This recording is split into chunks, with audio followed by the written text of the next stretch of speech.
Hi, I'm Maame Blue, the author of The Rest of You, my novel which has been longlisted for the Jhalak Prize. I will be reading from kind of a third of the way into the book from the perspective of Whitney, one of our narrators. 10 years prior, you had just completed your masseuse training and you tried an effleurage technique on your first client. He told you loudly that you needed to give it some more. You told yourself you were trying to begin gently, but really you were afraid of him, of the room, of what his presence implied. You had considered yourself a tamer of fears and ailments, that you would be a magic fix for everyone who needed it when they lay on your table under your inspired hands. But this was only the beginning of that journey. And then he stalked in, 6 foot something, bearded, hairy back and front, dark lines of DNA that covered milk pale skin. Harry, he said. You immediately thought of Harry and the Hendersons. My Gloria loved that film, and bit your tongue.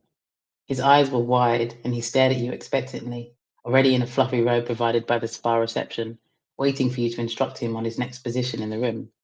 You obliged and pointed awkwardly at the massage table, laden with fresh white towels carefully placed and leaving a gap for the face to sink into. You'd been told by the spa owner to anticipate needs, to make the client feel as though they might want for nothing, to embody the calm and relaxation they had been promised. You moved away to turn the music up on the portable speaker you'd had to bring with you, and then you heard the clump of something on the floor. You turned back and your eyes flashed across his bare buttocks. The hair had decided not to bother him down there and instead stopped dead at his waist. You were watching his naked cheeks now, somehow noticing the finer hairs that trickled down into his crack, and you laughed. It burst from you, short but uncontrollable. You watched him whip back around, expecting anger on his face, but finding that a smile had arrived instead, a chipped tooth as the opener, before all the other teeth with the slightly yellow hue joined in. You searched quickly for the extra towel and held it high up, fanned out in front of you, so that it completely covered your mortified face. This is just so once you get on the table, I'll just put this. Yep. He seemed to understand, immediately climbing onto the table and placing his face in the hole. You lay the towel across him from the waist down, wondering faintly why he was already naked.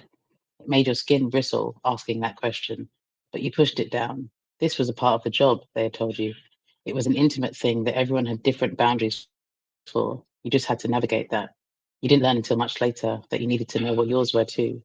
You needed to establish your own line that shouldn't be crossed.